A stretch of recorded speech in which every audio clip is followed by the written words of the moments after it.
नाज़रीन वाक़िया कंदासीं। कराची जे मुख़्तलिफ़ इलाइक़नि में 5 ॾींहं वक़्फ़े वक़्फ़े सां बरसात जो सिलसिलो जारी आहे।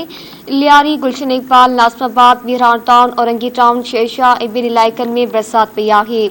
बरसात जो पाणी रोडनि रस्तनि ते बीहजी वियो। केतिरनि इलाइक़नि में 100 खां वधीक बिजली जा फीडर बंदि थी विया आहिनि। आगाह कई पिया वाक़िए कराची जे मुख़्तलिफ़ इलाइक़नि में 5 ॾींहं वक़्फ़े वक़्फ़े सां बरसात जो सिलसिलो जारी आहे। लियारी, गुलशन इकबाल, नाज़िमाबाद, मीरान टाउन, औरंगी टाउन, शेरशाह ऐं ॿिनि इलाइक़नि में बरसात पई आहे। बरसात जो पाणी रोडनि रस्तनि ते बीहजी वियो। केतिरनि इलाइक़नि में 100 खां वधीक बिजली जा फीडर बंदि थी विया आहिनि।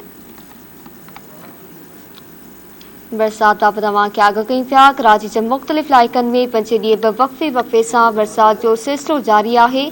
लियारी, गुलशन इकबाल, नाज़िमाबाद, मीरान टाउन, औरंगी टाउन, शेरशाह ऐं ॿिनि इलाइक़नि में बरसात पई आहे। बरसात जो पाणी रोडनि रस्तनि ते बीहजी वियो। केतिरनि इलाइक़नि में 100 खां वधीक बिजली जा फीडर बंदि थी विया आहिनि। आगाह कई पिया वाक़िए कराची जे मुख़्तलिफ़ इलाइक़नि में 5 ॾींहं वक़्फ़े वक़्फ़े सां बरसात जो सिलसिलो जारी आहे।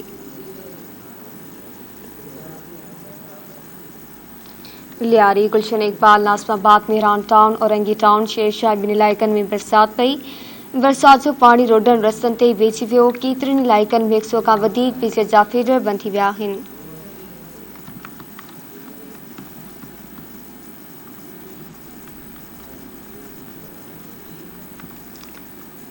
बरसात जी सूरतहाल बाबति तव्हांखे आगाह कयूं पिया। कराची जे मुख़्तलिफ़ इलाइक़नि में 5 ॾींहं वक़्फ़े वक़्फ़े सां बरसात जो सिलसिलो जारी आहे।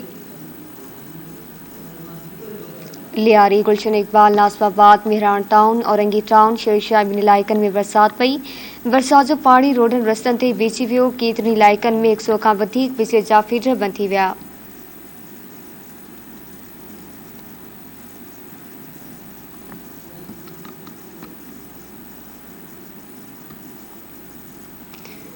कराची मां वाक़िया आगाह कयूं पिया। कराची जे मुख़्तलिफ़ इलाइक़नि में 5 ॾींहं वक़्फ़े वक़्फ़े सां बरसात जो सिलसिलो जारी आहे।